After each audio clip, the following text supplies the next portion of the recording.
Hey guys, this is not the Landline Podcast. This is me and Keith talking about things.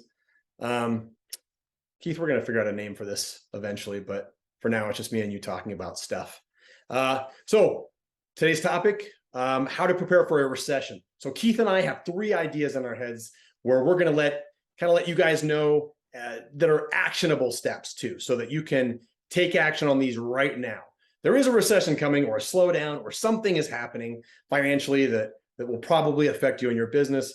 So Keith and I are going to give you like three little tricks, tips, ideas, or basic information to help you kind of keep afloat during any sort of downturn that's going to come now or anytime down the into the future. So Keith, how's it going, man? The whole world's supposedly coming to an end. And I've been spending quite a bit of time talking to what I'll call old guys. No insult intended, because that's just what He's talking to me. they are. Guys that are like He's talking to 70 and me. older. And I was really talking to one about 2 hours ago, no joke. And I said, is this what it felt like in the late 70s and in the early 80s? And they said, yes, this is almost exactly what it felt like, with the exception that why it felt this way was the why was different. You couldn't get gas, you couldn't get oil. Literally, gas stations did not have gas. They would not go visit their family because they weren't sure they could buy enough gas to get back home, was what the guy told me this morning.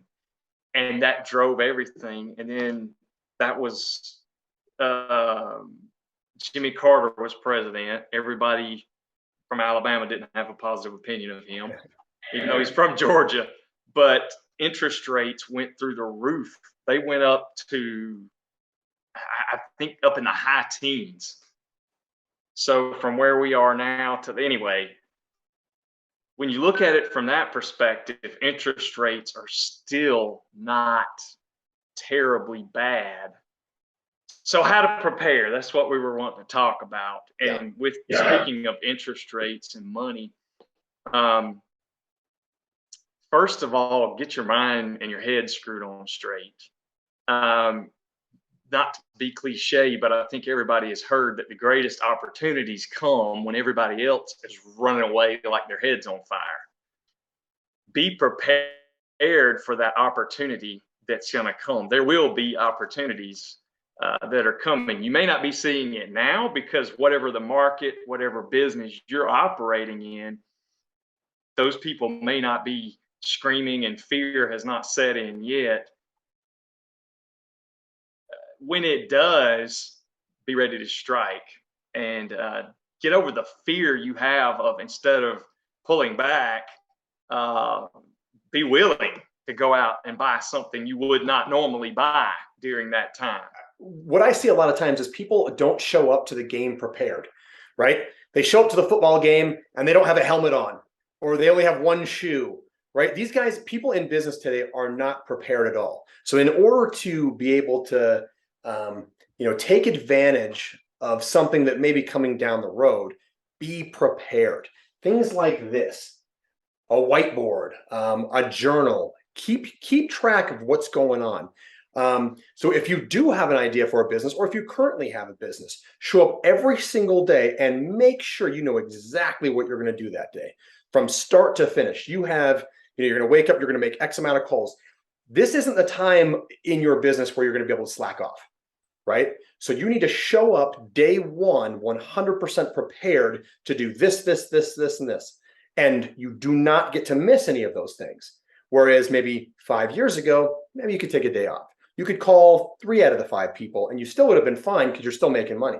Right now, you're going to have to really be prepared, really have things written down and know exactly what moves you're going to be making, tomorrow, next week, next month. Really have that charted out so that you can follow a successful plan. That's absolutely what I think number one is. I got into this real estate business because it was passive and easy, and not no I didn't more. want to have to actually work. Not no more. All right. So number 2 for me, try to set yourself up in a better financial position, have a maybe slightly larger cash reserve than you would. And if you're in that place now where you're like, God, I'm just getting started, I don't have cash reserves. Now is the time, even if the interest rate is higher, to go get that line of credit. Don't use it. Don't eat it up if you don't need it. Do not go out and buy that shiny new whatever thing, boat, RV thing. That save that money. Yes, there will probably be a maintenance fee associated with having that line of credit open for your business.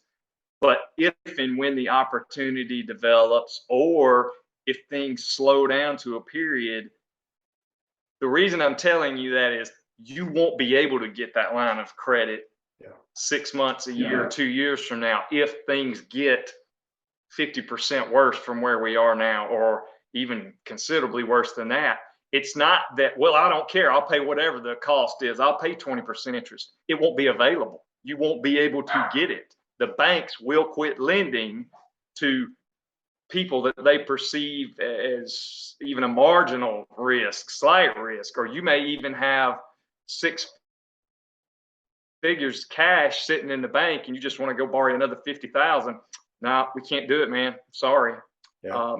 Okay, so number 2 for me would be get out and meet people. You know, if during times like this, everybody's hurting, everybody's suffering in this exact same way. So get out and meet people. Go to networking groups, get online and meet other people in your industry or in the industry you're interested in. But network, communicate, start making friends. If you're not out there, you know, you're not crushing it in the business and everything's not super easy that way, start using your time in different ways. You know, you got to use your body and your brain as much as you can, you know, to reach whatever goal you're looking for. So get out there, meet people, network, get on you know, different Facebook groups, different, go to meetup.com. Meetup.com, you can find a ton of different places to meet people, you know, in your area that have similar interests, things like real estate meetup groups. Let's say you're into Bitcoin, do a Bitcoin meetup group. Things like that though, but get out there and meet people, network, find out what they're thinking about the future of their industry. You know, that's kind of how a lot of the big players think. You know, I had a guy the other day, not in my field at all. He just wanted to know what was going on in my industry and what I thought was in the future. Guys like that are trying to stay one step ahead of the game, right? Those guys are trying to be, you know, they're being proactive. They're not waiting for, you know, the world to fall apart before they jump on something. It's like what Wayne Gretzky says, right? Don't skate to the puck, skate to where the puck's going to be, right? So you want to be ahead of the game. Get out there and meet people, talk to people, talk shop, learn where they're going, you know, what moves they're making, and I think you'll be way ahead when this thing does clean up. Number 3 for me, the last thing I think is realize business will go on. As bad as things may get, or as long as things may stay bad, business will go on. The guy I was talking to today bought a brand new house in 79 or 80. I think he said it was 80.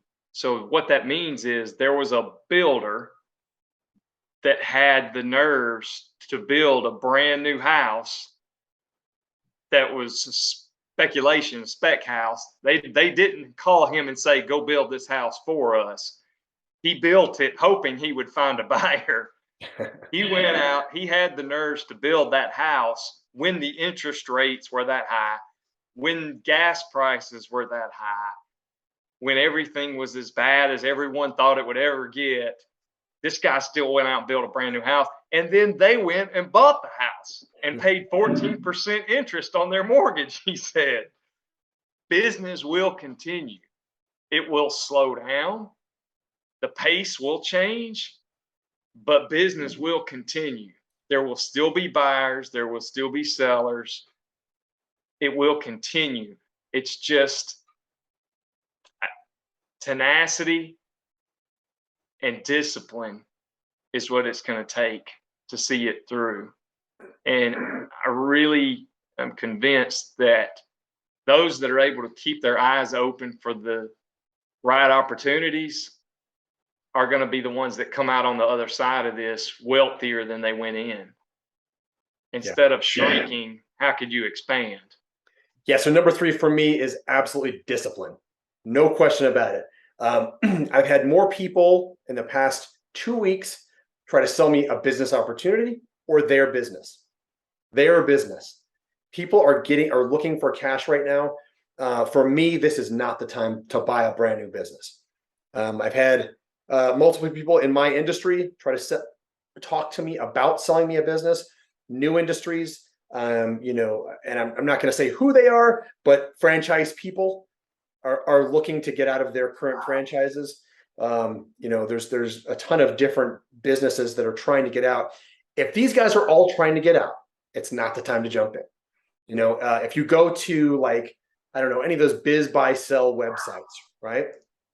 And they're selling, if there's 14 Subway restaurants for sale in your neighborhood, it's probably not a good idea to buy a Subway restaurant. A lot of people are trying to get out. So if you're coming into the business world, you're coming into the time where you're like, you know what, I kind of want to make a move. I want to make it a big move here. My advice to you would be stay disciplined, and look at, kind of try to find out why people are all selling right now. Like, why is everybody trying to get out of this business that supposedly is making them millions of dollars?